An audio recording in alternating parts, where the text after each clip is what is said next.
बोकेर मात्रै जाउँ, कुनै सभा नगरौँ भन्ने सोचेको थिएँ, किनकि यो 24 कोटीले हाम्रा लागि इतिहास बोकेको छ। जनता बस्ने र जनता जस्ता मान्छे बस्ने चितवनले मलाई होइन यो देशलाई न्याय गर्नेछ भन्ने कुरा मैले परिवर्तनको सङ्कनाद गर्नको निमित्त अन्याय पर्दा यही चोकमा उभिएर तपाईँले कराउनु भएको थियो र आज पर्यन्त अन्याय परेका विरुद्धमा अन्यायका विरुद्धमा चितवनवासी तपाईँ आमा बुवा दाजुभाइ दिदीबहिनीहरू अझै पनि यहीँबाट अन्यायका विरुद्ध उभिरहनु भएको छ। यो गुण तपाईँले मलाई मात्र होइन सिङ्गो देशलाई लगाउनु पर्नेछ। तपाईँले लगाउनु भएको यो गुण देशलाई ऋणबाट मुक्त गराएर तपाईँहरूको गुण त्यसको एउटा संवाहक बनेर म तिर्नेछु भन्ने विश्वास लिएर उपस्थित आउनु यतिखेर पनि म माथि निकै तलवारहरू छन्। मलाई डस्ने सर्पहरू मलाई मर्ने थाहा छैन, तर तिनले मेरो शरीरमा हालिदिएको विष बोकेर म आज पनि बाँचिरहेको छु। मेरो शरीरमा ती सर्पहरूले डसेको विष अझै पनि बाँकी छ। म यो विष लिएर पनि लड्छु, म लड्छु, यो विष लिएर पनि मर्दिनँ, लड्छु, म लड्छु, यो विष लिएर पनि लड्छु। यो शरीरमा एक प्रकारको रहन्छ, म लड्छु। म यहीँबाट बताउन चाहन्छु जेनजी भाइ बहिनीहरूको रगतको एउटा थोपो पनि खेर जान दिन्न, एउटा थोपो पनि खेर जान दिन्न।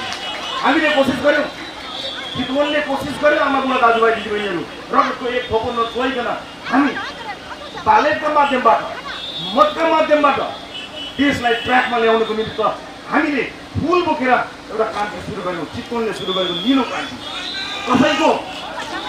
कसैको पनि काखले दिएको थिएन, कसैको सुरु पनि पुछेको थिएन, कोही कुरा चोरी भएका थिए।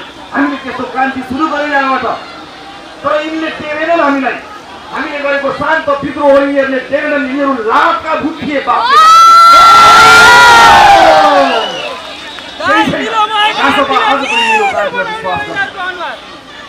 राष्ट्रपा आज पनि निलो क्रान्तिमा विश्वास गर्छ र मलाई यहाँहरूलाई यति कुरा भन्दा गर्व लागेको छ कि यो यात्रालाई टुङ्गोमा पुर्याउनको निमित्त अब तपाईँ हामी एक्लो छैनौँ, सिङ्गो देश र संसारभरि भएका नेपालीहरू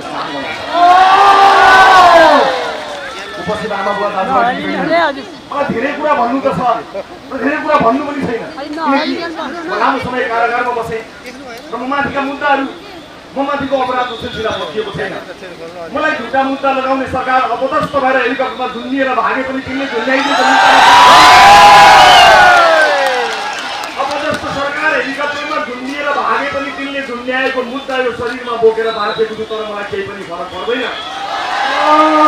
म लड्छु, मेरो व्यक्तिगत माग मुद्दा केही पनि छैन। मलाई मेरो व्यक्तिगत जीवनको लागि केही चाहिएको होइन।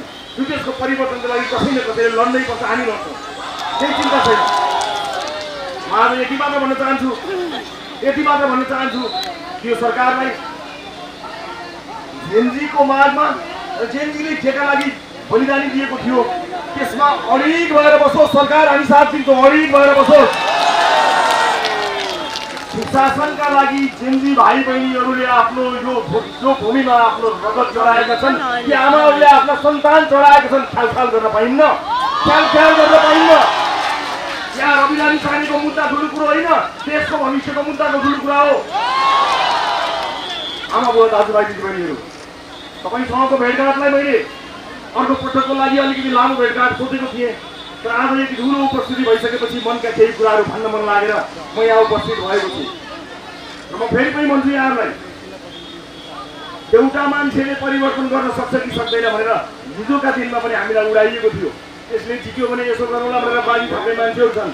अहिले पनि यो हुँदैन अरे, म अहिले आउँदै पत्रकार साथीहरूले सोध्नुभयो यो जिते पनि के सांसद हुन पाउँदैन अरे, मन्त्री हुन पाउँदैन अरे। मान्छे हुन पाउँछु, म मान्छे हुन पाउँछु। तिमीहरूले मलाई मान्छे मात्र हुन दिन्छौ? मान्छे मात्र रहेछु भने पनि भ्रष्टाचारीको महल ढाल्न पर्ने,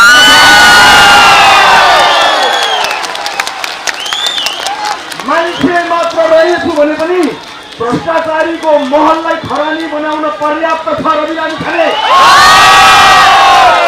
मान्छे त हुन दिन्छ होला नि, अनागरिक बनायो, जबरजस्ती झुटा मुद्दा हालेर संसदबाट बाहिर निकाल्यौ, जनताको मनबाट बाहिर निकाल्न सक्यौ? सक्छौ भने जनताको मनबाट बाहिर निकाल। आजको भेटमा मैले छोटो बनाउनु पर्ने छ, किनकि यो बेला संवेदनशील बेला हो, यो बेला ध्यान दिनुपर्ने बेला हो। मुलुक एउटा अत्यन्त जटिल परिस्थितिमा उभिएको छ। यो जटिल परिस्थितिमा सबैले संयमित भएर काम गर्नुपर्नेछ। आवेग र उत्तेजनामा काम गर्नु हुने छैन। र म तपाईँलाई यो चोकबाट उभिएर भन्न चाहन्छु, यिनीहरूले मलाई जुन प्रतिशोध चाहे नि रुकाउनुहोस्। प्रतिशोधपूर्ण राजनीति मबाट हुने छैन। म पुण्यका लागि प्रतिशोधमा राजनीति गर्ने छैन। म लोकतन्त्रमा विश्वास गर्छु, प्रतिशोधमा विश्वास गर्दिनँ। मलाई लोकतन्त्रले थुनेको होइनन्, यी अपराधीहरू षड्यन्त्रकारीहरूले थुनेका हुन्। तिनीहरू लोकतन्त्र होइनन्, तिनीहरू लोकतन्त्र होइनन्। यो देशमा लोकतन्त्र जिउँदो छ, त्यसको प्रमाण, जिउँदो प्रमाण तपाईँ चितवनवासी दाजुभाइ दिदीबहिनीहरू आज दिनुभएको छ। उपस्थित आमाबुवा दाजुभाइ दिदीबहिनीहरू, हामीले अत्यन्त संयमित हुनुपर्नेछ। मुलुक जुन अवस्थामा आज आएको छ, यसले एउटा बाटो लिने तयारी गरेको छ।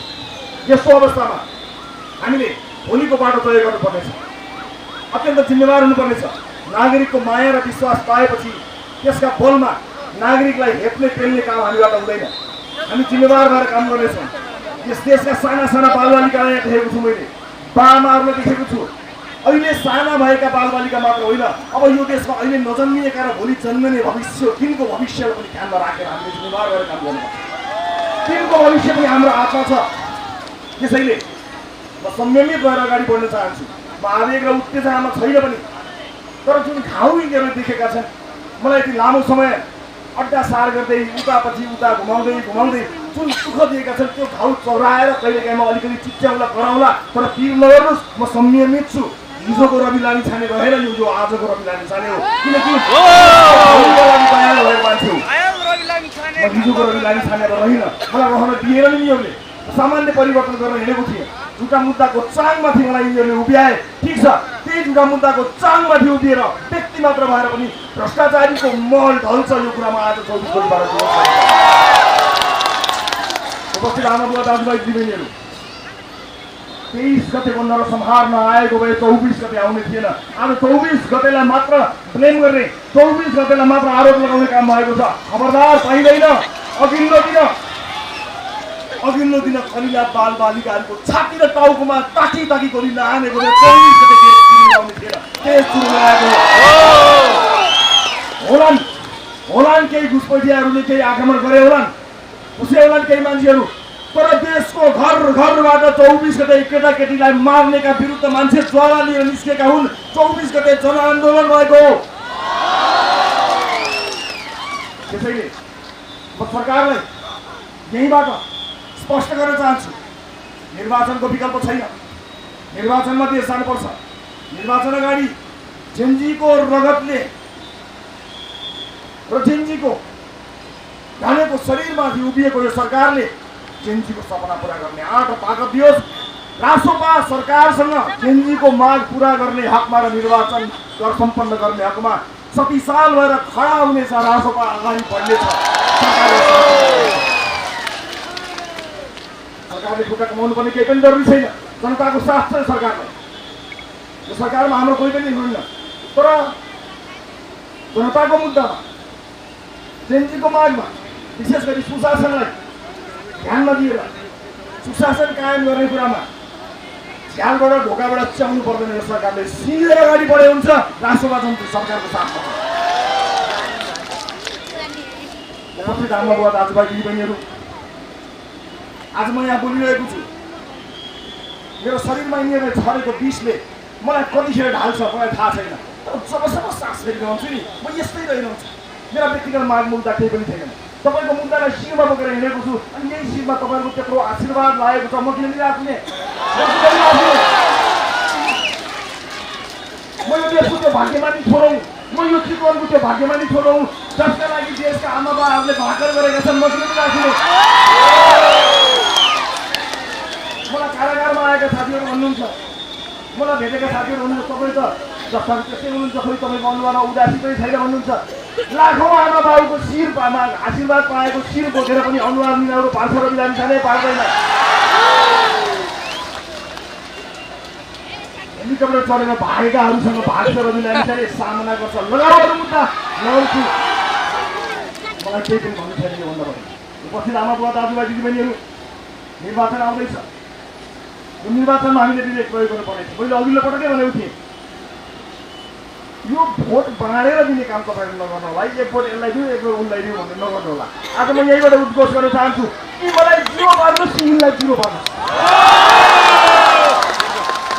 कि हामीलाई 0 बनाइदिनुहोस् होइन भने एकपटक यिनीहरूलाई 0 पारेर हेरौँ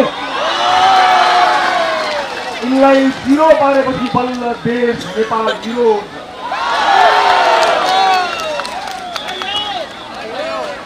म बोल्न बसेपछि साथीभाइहरू अलिक पछि हात्तिनुहुन्छ एककै धेरै बोल्नुहुन्छ हाम्रो सभापतिलाई बोलेकै कारणले फेरि समस्या पर्छ कि भन्नुहुन्छ म एउटा कुरा तपाईँलाई बताउँछु जनताको मुद्दा बोकेर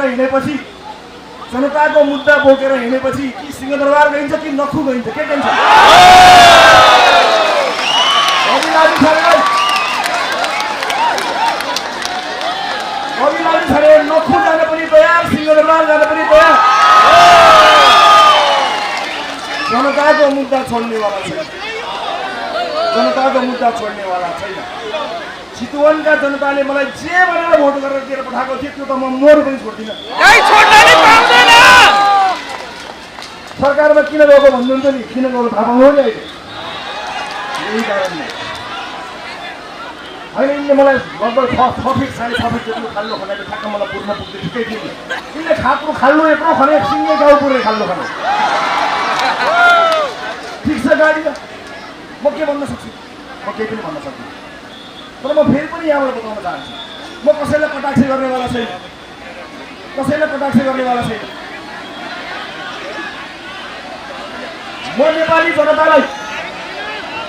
म नेपाली जनतालाई जिताउने यात्रामा अगाडि बढेको छु नेपाली जनताले जित्छ कसले हार्छन् मलाई पर्वा छैन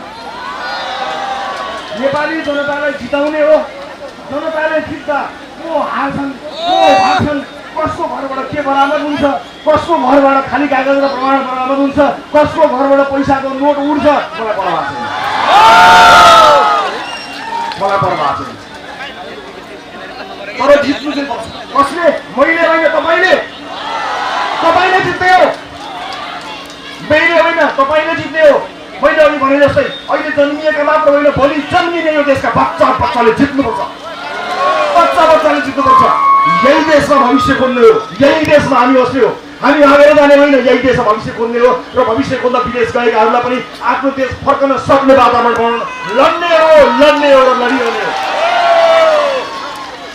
उपस्थित आमा बुवा दाजुभाइ दिदीबहिनीहरू आजको यो भेटघाटलाई अब म केही बेरमा छटाउन गइरहेको छु मैले अघि पनि भने न्याय पाउने मेरो क्रम अगाडि बढेको छ न्यायको लागि मेरो लडाइँ सकिएको छैन अहिले मैले भन्नै पर्ने केही कुराहरू पनि भन्दा यो प्रक्रियामा समस्या पर्ला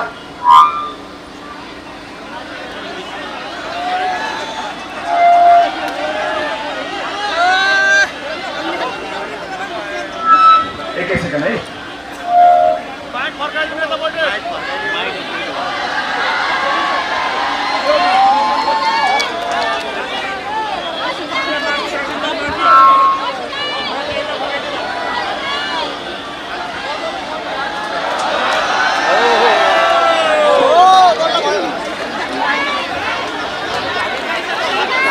उपस्थित आमा बुवा दाजुभाइ दिदीबहिनीहरू म अन्त्यमा आजको यो भेटघाटमा छटाउनु पर्ने छ म योभन्दा पनि छोटो गर्नेवाला थिएँ तपाईँहरूलाई देखेपछि यहीँबाट आउँछ के गर्ने यही भित्रबाट आउँछ त्यसैले मेरो न्यायको लडाइँ बाँकी नै छ न्याय पाउने आशामा म निरन्तर लडि नै रहेको छु यो लडाइँमा तपाईँले दिनुभएको साथका लागि म तपाईँलाई धन्यवाद दिन चाहन्छु र मैले हिजो भने जस्तै यिनले मलाई अन्याय गरे मलाई थुने भनेर के चित्त दुखाउनु, मलाई दुःख दिए भनेर के चित्त दुखाउनु। सिङ्गो देशलाई जुन दुःख दिएका छन्, मलाई दिएको दुःख त्यसका अगाडि केही पनि होइन। सिङ्गो देश र पुस्तालाई दिएको यो दुःखको हिसाब हामीले मिलाउनु छ। यिनीहरूसँग बदला लिनु केही पनि जरुरी छैन। हामीले लड्नुपर्ने यिनीहरूसँग होइन, जसलाई जनताले अपदस्थ गर्यो उनीहरूसँग के लड्नु, के लड्नु? हामी लड्ने त यिनले हामीलाई दिएको उपहार स्वरूप चढाएको रोग, शोक, गरिबी, अशिक्षा, बेरोजगारी विरुद्ध लड्ने हो। म जेनजी पुस्ताका दाजुभाइ दिदीबहिनीहरूलाई सलाम भन्न चाहन्छु। हामीले त चुनाव कुरेका थियौँ, तपाईँहरूले चुनाव कुर्नु भएन, बजाइदिनु हो।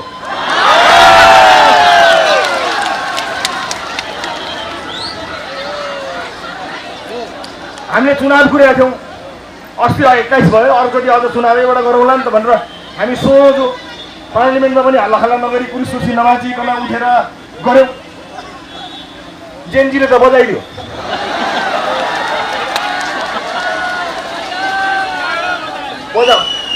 बजाउनु त हामी पनि बजाउँथ्यौँ। अलि कुरेर ब्यालेटका माध्यमबाट भने जेनजीले कहाँ चौरासी कुर्थ्यो, 82 मा बजाइदियो। तर अब जे भयो भयो, त्यो बाटो होइन। जे जसरी भयो, जुन तरिकाबाट भयो, देशका संरचनाहरू जले, हामीलाई दुःख छ। तर त्योभन्दा पनि धेरै त हाम्रा सपनाहरू जलेका छन्, त्यसलाई चाहिँ खरानीमा दिनु भएन नि, त्यसलाई बचाउनु पर्यो नि। सिंहदरबार बनाउला, संसद भवन बनाउला, न्यायालय पनि बनाउला, तर वर्षौँदेखि खरानी गर्नु हाम्रो सपना कसले बनाउँछ? हामी बनाउँछौँ। हामी सबै जेनजीको साथ बोकेर, हामी जेनजी भाइ हो, रवि दाइ पनि साथमा छ, किन चिन्ता गर्छ?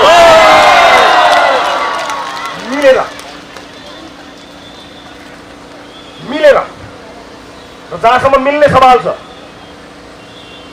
जहाँसम्म सँगै जाने सवाल छ। मैले कारागारबाट पनि भनेको थिएँ, मैले के त्याग गर्नुपर्छ म तयार छु। म कारागारमा छु, मेरो पार्टी बनाउनुहोस्, पार्टीले जे भन्छ त्यही, मलाई केही पनि चाहिएको छैन। पार्टीका साथीहरूसँग कुराकानी गर्नुहोस्। कसैलाई चुनाव चिन्ह चाहिन्छ, मेरो स्वागत छ, लैजानुहोस्। पार्टी चाहिन्छ, लैजानुहोस्। झन्डा चाहिन्छ, लैजानुहोस्। पार्टी अफिस चाहिन्छ, सिङ्गो पार्टी लैजान्छ, लैजानुहोस्। सभापति चाहिन्छ, उपसभापति चाहिन्छ, लैजानुहोस्। देश बन्नु पर्यो, व्यक्तिको कुनै ठुलो कुरो होइन। र मिल्नुपर्ने जो हो, अन्त्यमा हामी मिलेरै छोड्छौँ। तपाईँले चिन्ता गर्नु पर्दैन। हाम्रा सबै साथीहरू संवादमा हुनुहुन्छ, हाम्रा सबै साथीहरू संवादमा हुनुहुन्छ। मेरो एउटा मात्र प्रश्न छ अन्त्यमा, यो मिल्ने भन्ने कुरा साथी हो, टाउको ठोकेर मित लगाए जस्तो होइन। र यो मिल्ने भन्ने कुरो एउटा चुनावका लागि होइन। म एउटा चुनावका लागि राजनीतिमा आएको मान्छे होइन, म एउटा पुस्ताका लागि राजनीतिमा आएको मान्छे हो। सिङ्गो पुस्ताको भविष्य नबनुन्जेल मिलिरहने हो भने मिलाउ, नभए नमिलाउ। त्याग गर्ने नाम पहिलो लिस्टमा मैले आफ्नो नाम चढाएको छु। त्यहाँको सभा एउटा पुस्ताका लागि मिल्ने हो भने पहिलो त्याग रवि लामिछानेले गर्छ। एउटा चुनावका लागि मात्र हो भने आई एम सरी। तर मलाई विश्वास छ देशले विकास लिनेवाला छ। मैले त्यतिखेर पनि भनेको थिएँ साथी हो, देशलाई प्रसव वेदना भएको चाहिँ दुखेको हो। किनकि परिवर्तन जन्मदैछ नि, आमाहरूलाई थाहा छ नि प्रसव वेदना जब सन्तान जन्मिन्छ कति दुख छ। अहिले देशलाई दुखेको आमा हो, दुखेको, तर परिवर्तन रूपी सन्तान त जन्माउँदैछ नि। जेनजीले त्यसलाई अलिकति छिटो ल्याइदियो, तर हामी साथ गराउनेछौँ। परिवर्तन चाहने सबैसँग मिलेर अगाडि बढ्नेछौँ। मुलुकको परिवर्तनका लागि हामी प्रतिबद्ध छौँ। यहाँहरूले केही चिन्ता नगर्नुहोला। र अर्को कुनै भव्य सभाका लागि म फेरि पनि आउनेछु, यहाँहरूसँग चाहिँ फेरि पनि बस्नेछु। आजका लागि मैले आफ्नो भनाइ यही टुङ्ग्याएँ र आफ्नो अभिव्यक्तिहरू, अब हाम्रा अभिव्यक्तिहरू हामीले ध्यानपूर्वक दिनुपर्नेछ। मुलुकको भविष्यलाई सोचेर हामीले हाम्रा क्रियाकलापहरू अगाडि बढाउनु पर्नेछ। भत्केका संरचनाहरू बनाउनु पर्नेछ। टुटेका सपनाहरूलाई हामीले सास आवाज दिनुपर्नेछ। त्यसैले हामी त्यसैका लागि तयार भएर बसेका छौँ। म आज यहाँ छु, भोलि म कहाँ हुन्छु मलाई थाहा छैन। पुरानाले दुःख दिए, आशा छ नयाँहरूले दुःख दिने छैन। मलाई विश्वास छ तपाईँहरू सबैको साथ। मलाई के विश्वास छ भने तपाईँहरूको सबैको साथ, माया, र विश्वासका साथ हामी यो मुलुकलाई नयाँ नेतृत्वमा लिएर जानेछौँ। आगामी चुनाव तपाईँ हाम्रो भविष्यका लागि अत्यन्त महत्त्वपूर्ण चुनाव हो। त्यसकारणले सरकारलाई सुशासनको डन्डा चलाउँदै समयमा निर्वाचन गर्नको निमित्त हाम्रो साथ रहेको कुरा म 24 कोटीबाट बताउन चाहन्छु।